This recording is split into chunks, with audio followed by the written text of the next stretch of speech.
La leçon que nous allons maintenant aborder a pour titre « Abondance et usage des alcalins ». À l'issue de ce cours, chaque apprenant sera capable de connaître l'importance des métaux alcalins dans le monde. Dans cette leçon, nous aborderons l'abondance dans la croûte terrestre et l'usage par quelques exemples du lithium, du sodium, du potassium, du rubidium, du césium et enfin du francium. Les éléments du groupe 1 sont rarement associés ensemble dans la nature à cause de la trop grande différence de leur dimension ionique. Ces éléments sont très réactifs dans la nature. Le tableau regroupe les valeurs d'abondance des éléments alcalins dans la croûte terrestre. L'abondance est exprimée en ppm, partie par million.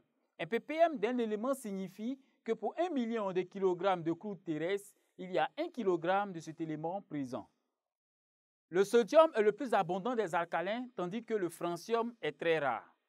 L'ordre d'abondance est le suivant: le sodium, le potassium, le rubidium, le lithium, le césium et enfin le francium. Débutons notre étude par le lithium. Quatrième dans l'ordre d'abondance des alcalins, le lithium a une abondance d'environ 20 ppm dans la croûte terrestre.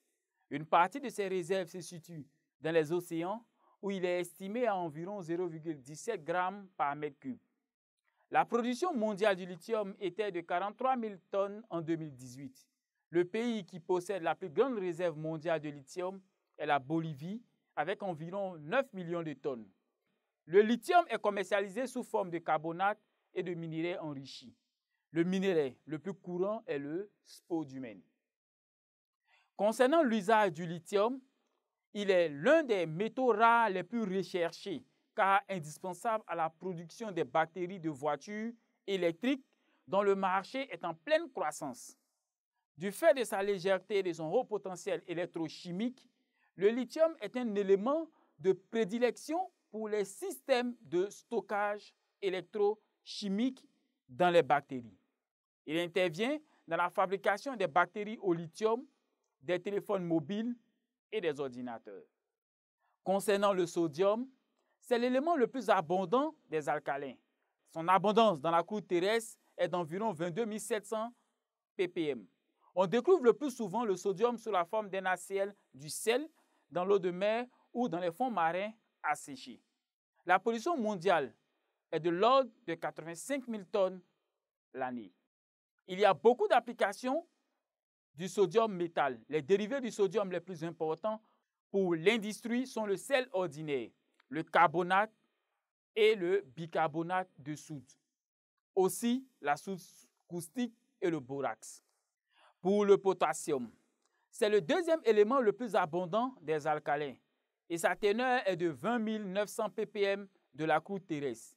Il est très souvent produit sous forme de potasse. La production mondiale de potasse est d'environ 25 millions de tonnes par année. Le potassium est un élément essentiel. Presque 95% du potassium dans le monde est utilisé comme fertilisant dans les engrais. Et de petites quantités servent à la fabrication de savon, de verre, de médicaments et d'explosifs. Le rubidium, troisième élément en abondance des alcalins, avec une teneur d'environ 90 ppm de la croûte terrestre, on trouve le rubidium sous forme de traces dans les minéraux. On en trouve également dans les eaux minérales et de l'eau de mer. La pollution mondiale du rubidium et des composés du rubidium s'élève à 5 tonnes par année. Le rubidium est utilisé en alliage avec le césium dans le domaine de la photovoltaïque. Certains verres de sécurité contiennent le rubidium. Une transition hyperfine de 87 rubidium est employée par des horloges atomiques.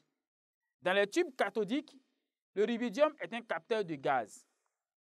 Des feux d'artifice violets utilisent le rubidium pour obtenir cette couleur. Le césium, deuxième élément le plus rare des alcalins, sa teneur dans la croûte terrestre est de 2,6 ppm. Le principal gisement mondial est au Canada, avec une pollution mondiale estimée à entre 5 à 10 tonnes par année. La principale utilisation est sous forme de solution aqueuse de formiate de césium comme boue de forage pétrolier et gazier. En électronique, Le césium est employé dans les cellules photovoltaïques, dans des photomultiplicateurs d'électrons et des spectromètres infrarouges. Enfin, le francium. C'est l'élément le plus rare et le second élément le plus rare parmi les 92 premiers éléments de la classification périodique. Après la state, il n'existerait qu'une trentaine de grammes dans la croûte terrestre. Il est instable et a une durée très courte. Il se transforme très rapidement en radium. Du fait de son caractère instable et de sa rareté, il n'y a pas d'application commerciale du francium. Il n'est utilisé que dans la recherche, à la fois dans le domaine de la biologie et celui de la physique atomique. Voilà ainsi terminée la leçon sur l'usage et l'abondance des alcalins.